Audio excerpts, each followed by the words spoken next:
আসসালামু আলাইকুম। আজকে আমি চিকেন রোস্টের খুবই সহজ একটা রেসিপি শেয়ার করছি। আর চিকেন রোস্টটা তো ছোট বড় সবাই খেতে অনেক বেশি পছন্দ করে, কিন্তু রান্নাটা অনেকটা ঝামেলা মনে করে সবাই সবসময় করতে চায় না। আজকে খুবই সহজভাবে আমি চিকেন রোস্টের এই রেসিপিটা শেয়ার করব। আশা করছি যারা নতুন এবং সবার অনেক বেশি উপকারে আসবে। আজকে রোস্ট রান্না করার জন্য আমি ব্রয়লার মুরগি ব্যবহার করছি, আর এখানে শুধু লেগ পিসগুলো নিয়েছি। আপনারা কিন্তু যে কোনো পিসগুলো নিতে পারেন, আর যে কোনো মুরগি এই রোস্টের জন্য ব্যবহার করতে পারেন। তো আমি রোস্টের যেই চিকেনগুলো সেগুলোকে দেখতেই পাচ্ছেন একটু কেটে কেটে নিয়েছি, এতে করে মশলাগুলো ভালোভাবে ভিতরে ঢুকে যাবে। প্রথমে আমি লেগ পিসগুলোকে একটু টক দই আর সামান্য একটু আদা রসুন বাটা দিয়ে ভালো করে মেখে তারপরে 10 মিনিটের জন্য এক পাশে রেখে দেব। এরপর চুলায় একটা প্যান বসিয়ে পরিমাণ মতো তেল দিয়ে নিলাম, আর এটা হচ্ছে বেরেস্তা ভাজার তেল। আমি বেরেস্তা করে নিয়েছি, আর এই তেলেই চিকেনগুলোকে হালকা করে ভেজে নিব। চিকেন পিসগুলো ভাজার সময় তেল কিন্তু ছিটে ছিটে হাতে এসে পড়ে, সেই জন্য আমি ঢাকনাটা এভাবে ধরে তারপরে চিকেনগুলো ভাজি সব সময়। এটা কিন্তু যারা নতুন তারা অবশ্যই খেয়াল রাখতে হবে, একটু ঢাকনাটা এভাবে দিয়ে তারপরে চিকেনগুলো ভাজতে হবে। আর চিকেনের ভাজার সময় ঢাকনাটা উপরে একটু ফাঁক করে তারপরে দিয়ে রাখতে হবে, তাহলে হাতে অথবা গায়ে এসে তেল ছিটকে ছিটকে পড়ে কোনো অ্যাক্সিডেন্ট হওয়ার ভয় থাকবে না। আমি দেখতেই পাচ্ছেন চিকেনগুলো উল্টে পাল্টে সবগুলো ভেজে তারপরে উঠিয়ে নিলাম। আজকের রোস্ট রেসিপিটা সম্পূর্ণ আমি নিজের রেসিপিতে করছি।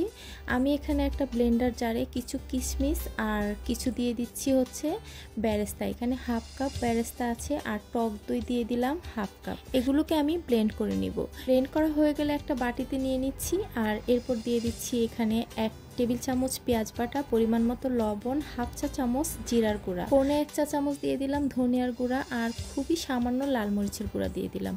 আর এখানে আজকে ব্যবহার করছি আমি বিরিয়ানির মশলা, আর বিরিয়ানির মশলা আমি এখানে 1 প্যাকেটের হাফ প্যাকেট এখানে দিয়ে দিলাম। আমি এই যে পরিমাণে মাংস নিয়েছি 1 কেজির মতো, এই 1 কেজির পরিমাণ এভাবে করে নিতে হবে। এবার যে তেলে আমি মাংসগুলো ভেজে নিয়েছিলাম সেখানে গোটা মশলা দিয়ে দিলাম, এলাচ, দারচিনি আর হচ্ছে তেজপাতা, এবং যে মশলাটা মিক্সড করে রেখেছিলাম সেটা তেলের মধ্যে দিয়ে দিলাম। মশলা মিক্সড করার সময় আমার এখানে আদা রসুন বাটা দিতে ভুলে গিয়েছিলাম, তাই আদা রসুন বাটা আমি 1.5 চা চামচ দিয়ে দিলাম, এবং টমেটো কেচাপ দিয়ে দিলাম 1 চা চামচ। এরপর সামান্য পানি দিয়ে মশলাটাকে ভালো মতো কষিয়ে নিব। মশলার সাথে আমি 1 চা চামচ চিনি ব্যবহার করেছি, সেটা কিন্তু ভিডিওতে ওঠেনি। এবার মশলাটাকে আমি 5 মিনিট পর্যন্ত ভালোভাবে নেড়ে চেড়ে কষিয়ে নিব। এরপর ভেজে রাখা চিকেনের পিসগুলো দিয়ে তারপরে নেড়ে উল্টে পাল্টে দিব, দিয়ে আরও 10 মিনিট পর্যন্ত ভালো মতো কষাবো। যতটা বেশি ভালো করে কষাবেন রোস্টের টেস্ট তত বেশি ভালো হবে। এরপরে আমি এখানে কিছু কাঁচামরিচ মাঝখানে কেটে তারপরে দিয়ে দিলাম, আর দিয়ে আবারও নেড়ে ছেড়ে মিশিয়ে দিলাম। এবার ঢাকনা দিয়ে ঢেকে তারপরে কষিয়ে নিব। কষানো হয়ে গেলে 10 মিনিট পরে আমি এখানে 1 কাপ লিকুইড দুধ দিয়ে দিব। দুধ দেওয়া হয়ে গেলে তারপরে মিশিয়ে নিয়ে ঢাকনা দিয়ে ঢেকে দিব আরও 20 মিনিটের জন্য। এখানে সোনালী মুরগি অথবা দেশি মুরগি ব্যবহার করলে পানির পরিমাণটা বাড়িয়ে দিতে হবে, মানে দুধ দিয়ে আরও পানিও দিতে হবে। যেহেতু ব্রয়লার মুরগি তাই সময় খুব বেশি লাগে না সিদ্ধ হতে, সেজন্য আমি শুধু 1 কাপ দুধ দিয়ে দিলাম। আর এবার 20 মিনিটের মতো রান্না করলেই চিকেন রোস্টটা একদম রেডি হয়ে যাবে। যখন দেখবেন যে আপনার মন মতো ঝোলটা হয়েছে তখন 1 চা চামচ ঘি দিয়ে তারপরে নামিয়ে নিব। আচ্ছা, এখানে আমি হাফ চা চামচ কেওড়া জলও দিয়ে দিলাম। সবশেষে কেওড়া জল আর হচ্ছে ঘি ব্যবহার করলে একদম বিয়ে বাড়ির রোস্টের মতো শাহি শাহি একটা ভাব আসে। অনেকের মনে প্রশ্ন থাকতে পারে আমি বিরিয়ানির মশলা কেন ব্যবহার করলাম রোস্টের মশলা ব্যবহার না করে।